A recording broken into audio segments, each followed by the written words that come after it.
So how do we actually take medications like Ozempic? How do we inject it? Where do we inject it? What are all the ins and the outs that you need to know?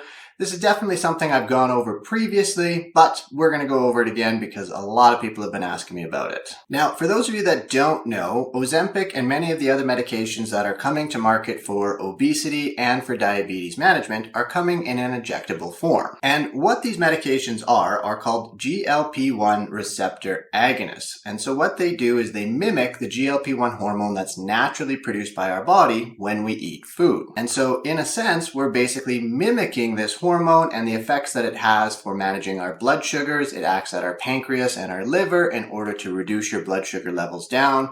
It also then goes up into your brain and acts in the reward centers of your brain to decrease your drive and food-seeking behaviors. And so the reason why all these medications are coming in the form of an injection is because, well, we're mimicking hormones that are naturally produced by the body. These hormones that our body produces are not just small little molecules.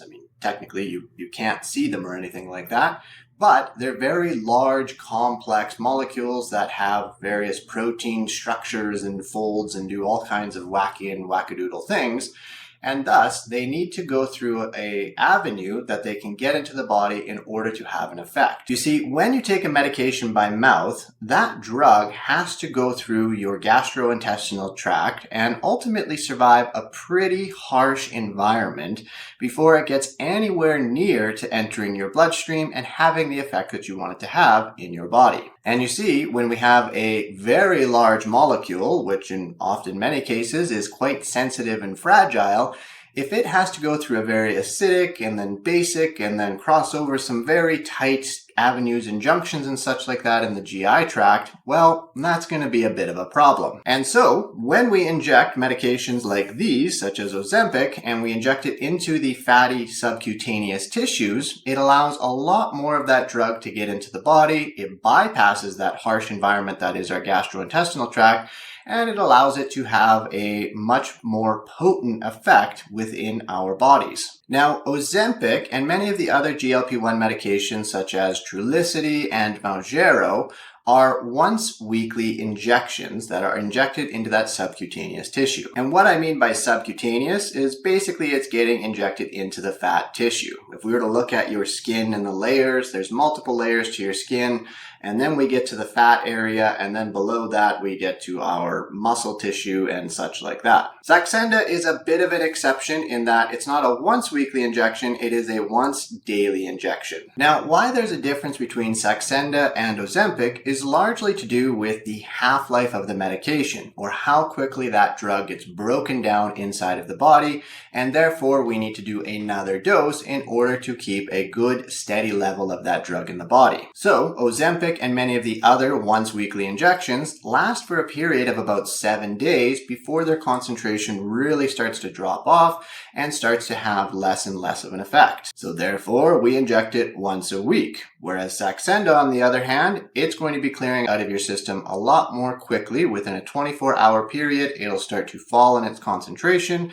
and thus you need to do another dose to top it back up. So I've also had a lot of people reaching out and asking, why do we have to start at 0.25 milligrams once a week in the example of Ozempic, and then do that for 4 weeks before you increase it to the 0.5 milligram dose? And as with most medications, we want to start low and go slow. Because oftentimes when we're introducing something to the body, even though it is naturally produced by the body, when we're increasing the concentration of it, we don't want to shock the body, if you will. We don't want to overwhelm the receptors and areas that it's acting at, because if we put too much in too quickly, well, you can ask anybody that has been started on the full dose of Ozempic or Saxenda right out the gate, and they can tell you about the horrible time they had. Yeah. And so we need to make sure that your body is getting used to the medication and that it is tolerable and causing the least amount of side effects possible before we go and increase that dose. And also, it takes about the half-life of the drug for it to reach what we call a steady state concentration level in your body. So in the case of Ozempic, its half-life is about 7 days, and thus it's going to take 4 doses, in reality 5 doses, to fully reach a steady state level of concentration, or the maximum effect that a drug is going to cause at a given dose. So Ozempic, 4 weeks at 0.25, we're going to get the max side effects, the max effects that 0.25 milligram dose is going to provide.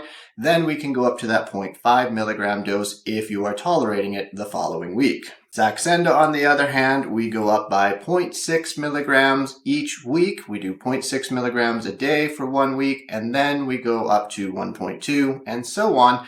Again, monitoring for that tolerability and making sure you're not having any issues. Again, if you were to say dose Ozempic every single day instead of on a weekly basis, well, you're going to get a very high level of drug in your system very quickly. If you think about it, it takes about 7 days for the Ozempic to be broken down. And so if you dose every single day for 7 days, well, you're just going to get higher and higher and higher levels of the drug in your system before it starts starting to fall in the system.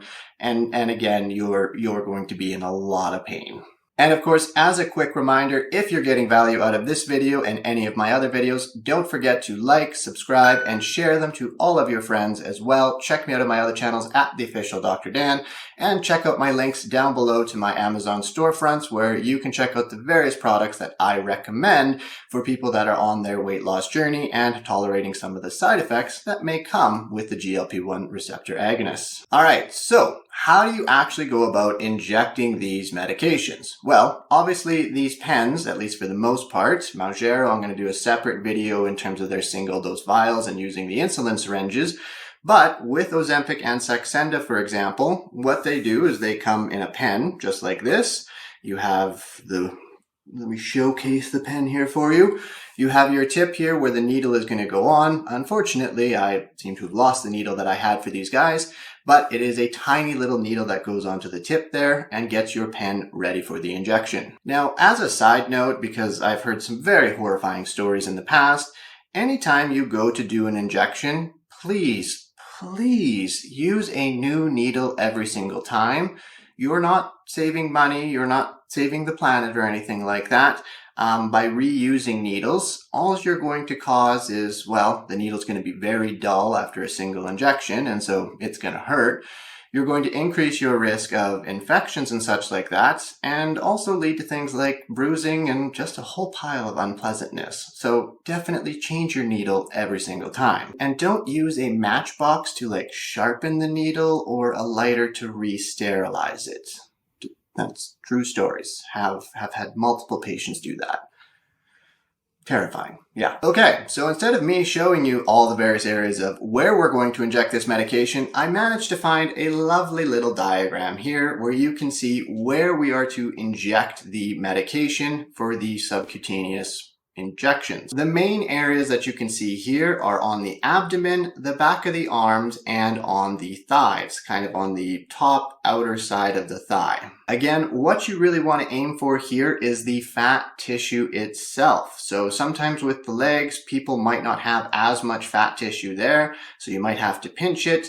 Other than that, if there is enough fat tissue, you can just put the needle in perpendicular and inject and go from there. If you do inject into areas that have more muscle or less fat tissue and such, the injection can be considerably more painful, and if the drug is getting into that muscle tissue, it might also have some different absorption properties, and so that could affect how long the drug lasts in your system and such like that. Now, some key points I want to talk about is that when it comes to the abdomen area, you want to keep your injection at least 2 inches from your belly button, but you can go anywhere in that abdomen area. I know this picture here kind of shows wrapping around the back. I mean, you can go to your side, but I wouldn't recommend going all the way around the back. That's just going to get tricky and stuff like that. So just avoid that. Stick to kind of the front abdomen area. And the next big thing that you need to do is you need to make sure you're rotating your sites week to week or day to day. So if you do an injection on one side, then flip to the other side, do the other side the next week, and so on. Now, when it comes to the actual injection itself, what you want to do is you want to do the injection perpendicular to the floor on the space that you're doing. So if this is my abdomen example, You're going to use the pen, bring it so that it's perpendicular to the floor where you're doing the injection, and no harpooning it. You don't need to drive it in as deep as possible or anything. This is a tiny little needle. You're just going to bring it until it's flush with the skin and hold it there and then give your dose. In the Ozempic example, you're going to press the button until the clicking stops and everything zeroes out, and then you're going to hold it there for another 6 seconds in order to allow as much of the fluid as possible to be absorbed. At that point in time, you can take the pen out and take the injection off, take that needle off, chuck it into your needle device, needle canister, sharps container, that's the word I'm looking for. You can put it into your sharps container and put it there, please. Do not put it in your garbage because your garbage men would not very much appreciate it.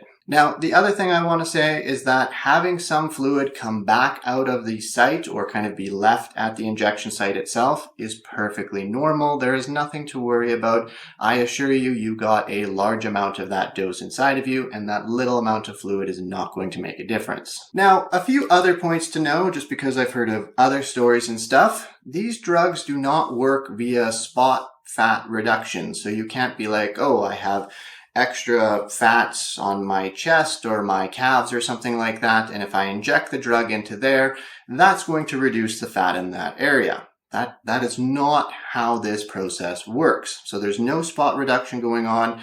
Ultimately, your body is going to lose weight like an onion in layers, taking those layers off, kind of like the emotional layers that we all should be working through. If you've been on the various Facebook page or kind of surfing and researching on the good old interwebs for a while, you've probably heard people say things like, well, when I inject it in my thighs, I get less side effects and things to that effect. But in reality, there's no data to exactly back that up. Ultimately, what I think happened in these situations is that people were injecting into their abdomen and going week after week, getting side effects and stuff like that. And it just so happened that their body was just starting to get used to the medication, and then they decided, let's try the thigh and see if the side effects are less so. And they then switched to their thigh at the exact same time their body was becoming more tolerable to the medication, and it just so happened that on coincidence, they suddenly got less side effects. But they didn't recognize that and ultimately thought that it was injecting in their thigh that led to fewer side effects. In reality, I do not care either way. If you want to inject in your thigh, inject in your thigh. If you want to inject in your abdomen, inject in your abdomen. If you want to do the back of your arm, do the back of your arm. It really does not matter as long as you follow the other points that I've mentioned in this video. Now, as for the other points that I often talk about in my videos is you need to recognize weight loss, weight management, losing weight, all of this process is going to take some time. After 2 doses of a drug like Ozempic, yeah, you're not going to have dropped 10 pounds in 2 weeks. That is physiologically, well, not physiologically impossible, but we're talking about pretty much not eating anything at all and doing a massive amount of cardio and such, and ultimately is not going to be something sustainable. And to be quite honest, you're probably going to be pretty miserable. So this is a lifelong treatment. This isn't something that we use in the short term. We want to continue staying on this medication if it helps us to lose and manage weight and manage our appetite, because it's ultimately something that's there in place, kind of like when you've been on a diet before, you've lost weight. If we were then take it away, well, we would see the weight come back on. Further, along with these medications and making sure you're patient, the more important piece of things, instead of just focusing on weight, is trying to live your healthiest and happiest life possible. So engaging in the health behaviors that are going to give you the actual benefits and the health outcomes you are seeking. Because that is going to be the key to sustaining the weight loss long term. So that is all for today. That is the brief rundown on how you use and how you inject a medication like Ozempic and Saxenda. There are slight differences between some of these pens and the various mechanisms, but overall, many of the same principles still apply. And be sure to stay tuned, as I'm going to do a specific video with Mounjaro and the single dose vials and how we use the insulin syringes and such, because, well, we now have it here in Canada, which is very exciting. So we will be going over that in a little bit more detail so that you've got the full roundabout knowledge in that slight difference. Otherwise, that is it, and that is all, you beautiful people. As always, drop your questions, concerns, and comments down below. And of course, don't forget to hit the subscribe button so that you can beef up and boost up my self-esteem, because I love seeing that number go up.